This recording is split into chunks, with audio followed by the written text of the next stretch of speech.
Hi అండి, అందరికీ నమస్తే. Welcome back to Bhavitha cooking channel. ఈరోజు వీడియోలో వచ్చేసి నిప్పట్టుని ఎలా తయారు చేసుకోవాలో చూపించబోతున్నాను.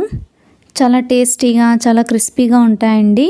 వీటిని చాలా ఈజీగా, చాలా టేస్టీగా, చాలా క్రిస్పీగా, మనం ఈజీగా ప్రిపేర్ చేసుకోవచ్చండి. నేను చెప్పే కొన్ని టిప్స్ని పాటించి చేస్తే మీరు అస్సలు గట్టిపడవండి. ఈ నిప్పట్టు అనేవి నోట్లో వేస్తేనే కరిగిపోయేలా క్రిస్పీలా వస్తాయండి. బయట షాప్స్లో దొరికే వాటిలాగే కరకరలాడుతూ వస్తాయండి. నేను చెప్పే కొన్ని టిప్స్ని పాటిస్తే గనక అలాగే వస్తాయండి. పిండి కలిపేటప్పుడు కొద్దిగా మనము టిప్స్ని పాటిస్తే సరిపోతాయండి. ఇంకా ఇలా కట్టెల పొయ్యి మీద గనక చేస్తే పిండి వంటలు అనేవి చాలా రుచిగా వస్తాయండి. పల్లెటూరులో అయితే పిండి వంటలు అంటేనే మనము ఖచ్చితంగా కట్టెల పొయ్యి మీదనే చేసుకుంటారండి. మా అమ్మ వాళ్ళ ఊరికి వెళ్ళినప్పుడు అక్కడ పిండి వంటలు చేసామండి. పల్లెటూరులో అయితే అందరూ కలిసి పిండి వంటల్ని చేస్తామండి. మా పెద్దమ్మ, మా పిన్ని అందరూ కలిసి అయితే మేము పిండి వంటల్ని ప్రిపేర్ చేస్తాము. మరి ఇక లేట్ చేయకుండా ఎలా తయారు చేసుకోవాలో చూద్దాం రండి. ముందుగా వెడల్పుగా ఉండే ఒక ప్లేట్ని తీసుకోండి. అందులోకి 3 కప్పుల దాకా బియ్య పిండిని వేసుకోండి. నేను ఇక్కడ పెద్ద సైజు గిన్నెను తీసుకున్నానండి.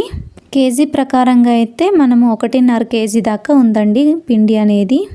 ఈ బియ్య పిండిని వచ్చేసి ఇంట్లోనే ప్రిపేర్ చేసుకున్నామండి. ముందుగా బియ్యాన్ని బాగా వాష్ చేసి ఇంట్లోనే నీడ కింద ఆరబెట్టి, ఆ తర్వాత ఒక రోజు ఎండలో ఎండబెట్టి, తర్వాత పిండి మిషన్లో ఆడించుకొని వచ్చామండి. ఇలా పిండిని తయారు చేసుకోవడం వల్ల నిప్పట్టు అనేవి ఎన్ని రోజులైనా స్మెల్ రాకుండా ఉంటాయండి. ఇలా చేయడం వల్ల పిండి కూడా మంచి వైట్ కలర్లో ఉంటుందండి. ఇలా 3 కప్పుల దాకా బియ్య పిండిని వేసుకోండి. మీరు పిండి తీసుకునే క్వాంటిటీని బట్టి మిగతా ఇంగ్రీడియంట్స్ని యాడ్ చేసుకోవాల్సి ఉంటుందండి. ముందుగా పల్లీల్ని మిక్సీ పట్టుకోవాలండి. 3 కప్పుల బియ్య పిండికి 1 కప్పు పల్లీల్ని మిక్సీ పట్టుకోవాలి. 1 కప్పు పల్లీల్ని మిక్సీ జార్లోకి వేసుకొని బరబరుగ్గా మిక్సీ పట్టుకోండి. చూడండి, ఈ విధంగా మిక్సీ పట్టుకోండి. మనం నిప్పట్టు తినేటప్పుడు నోట్లో ఈ పలుకులు అనేవి తగులుతూ ఉండాలి. అలా మనం మిక్సీ పట్టుకొని ఈ పౌడర్ని మొత్తం ఇందులోకి వేసేసుకోండి. నెక్స్ట్ ఇదే కప్పుతోనే 1/2 కప్పు దాకా పుట్నాల పప్పును కూడా బర్బర్గా మిక్సీ పట్టుకోవాలి. సేమ్ ఇవి కూడా బర్బర్గానే మిక్సీ పట్టుకోవాలండి. ఆ పలుకులు అనేవి మనకు తగులుతూ ఉండాలి. ఈ పుట్నాల పప్పును కూడా మీ ప్లేట్లోకి వేసేసుకోండి. ఇప్పుడు ఇందులోకి నల్ల నువ్వులండి. నల్ల నువ్వులను కూడా 2 టేబుల్ స్పూన్ల దాకా వేసుకోండి. నెక్స్ట్ జీలకర్ర అండి. జీలకర్రని కూడా 2 లేదా 3 టేబుల్ స్పూన్ల దాకా వేసుకోండి. ఎండు కరివేపాకు అండి. ఎండు కరివేపాకును కూడా ఇలా పొడి పొడిగా చేసి వేసుకోండి. 4 టేబుల్ స్పూన్ల దాకా అయితే సరిపోతుంది.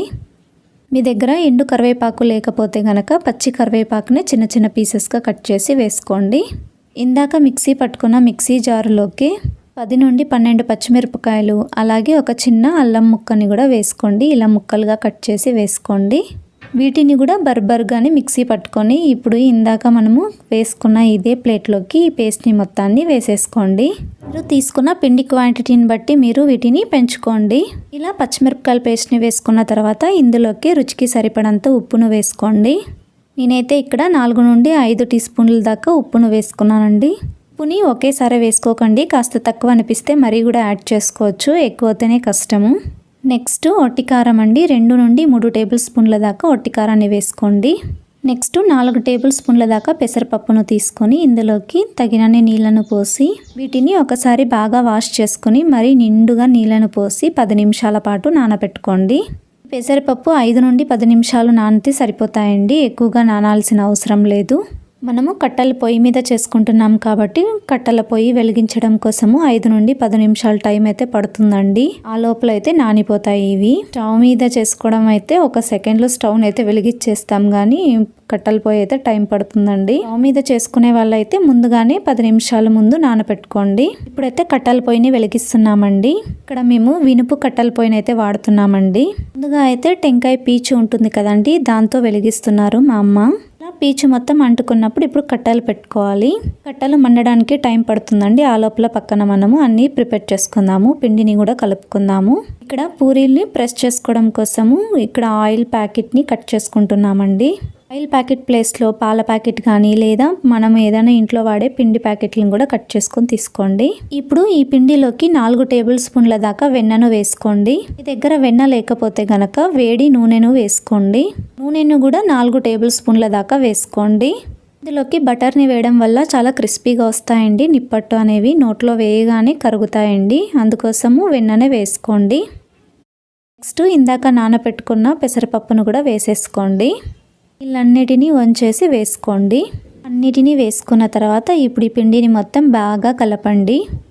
ఇలా చూపించిన విధంగా పిండిని మొత్తం బాగా కలపండి. వెన్న ముద్దలు మొత్తం పులుముకుంటూ పిండిలోకి కలిసేంత వరకు ఇలా బాగా మిక్స్ చేసుకోండి పిండిని. ఇలా పిండిని మొత్తం బాగా కలిపాక పిండిని ఉప్పు సరిపోయిందో లేదో ఒకసారి చెక్ చేసుకోండి. ఉప్పు సరిపోకపోతే మరి కాస్త ఉప్పును వేసుకొని బాగా కలపండి. ఈ పిండిలోకి ఉప్పు కారాన్ని చెక్ చేసుకొని ఇప్పుడు 2 భాగాలుగా చేసుకోవాలండి. ఈ పిండిని మనము చాలా క్వాంటిటీలో నిప్పట్టును చేసుకుంటున్నాం కాబట్టి పిండి అనేది ఆరిపోతుందండి. మొత్తం పిండిని కలపకోకుండా ఇలా 2 భాగాలుగా చేసుకోవాలి. ఇందులో నుండి సగం పిండిని పక్కన ఒక గిన్నెలోకి వేసి పక్కన ఉంచుకోండి. ఇప్పుడు పిండిని కలుపుకుందామండి. ముందుగా కొద్దిగా నీళ్ళను వేసుకొని పిండిని కలుపుకోవాలి. నేను ఇక్కడ నార్మల్ వాటర్నే వాడుతున్నానండి. నీళ్ళనేం వేడి చేసుకోలేదు, నేను మామూలు నీళ్ళనే వేసుకుంటున్నాను. నీళ్ళను ఒకేసారి వేసుకోకుండా మధ్యలో కొద్దిగా వేసుకొని పిండిని కలుపుకోవాలండి.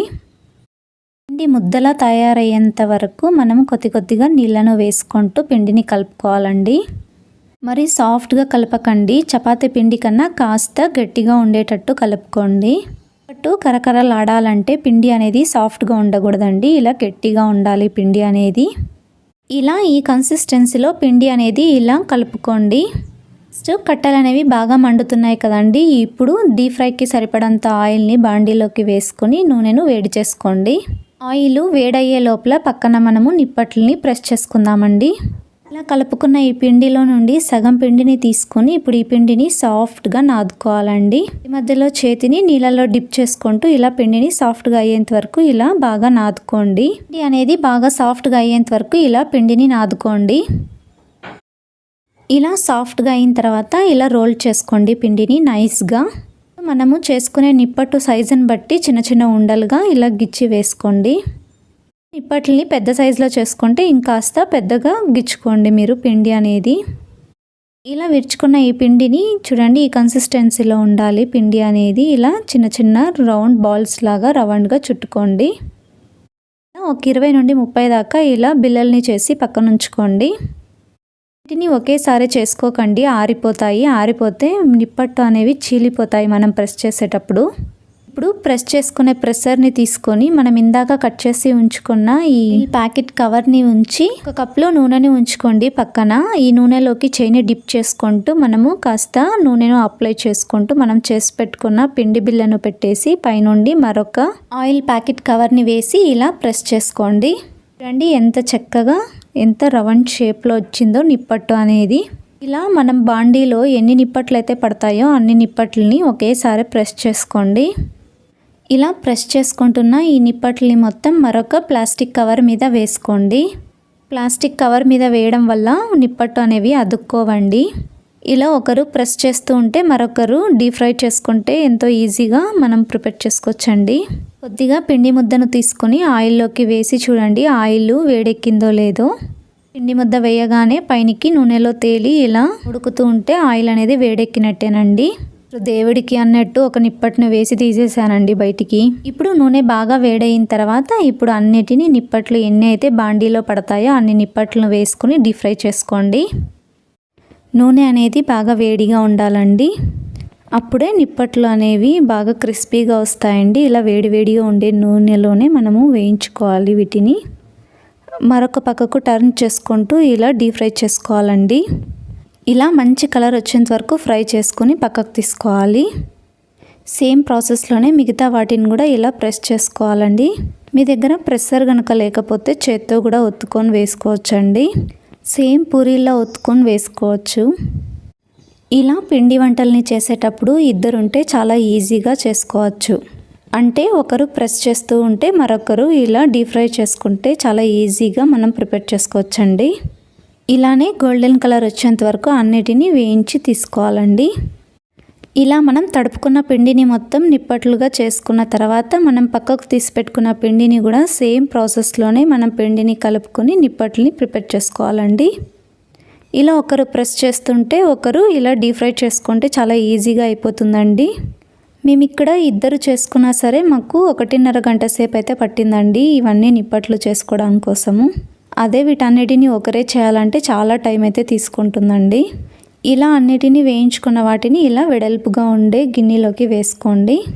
ఇలా అన్నిటినీ డీప్ ఫ్రై చేసుకున్న తర్వాత వీటిని చల్లారిన తర్వాత ఒక ఎయిర్ టైట్ బాక్స్లోకి స్టోర్ చేసుకుంటే మనకు 1 మంత్ వరకు పాడవ్వకుండా ఉంటాయండి.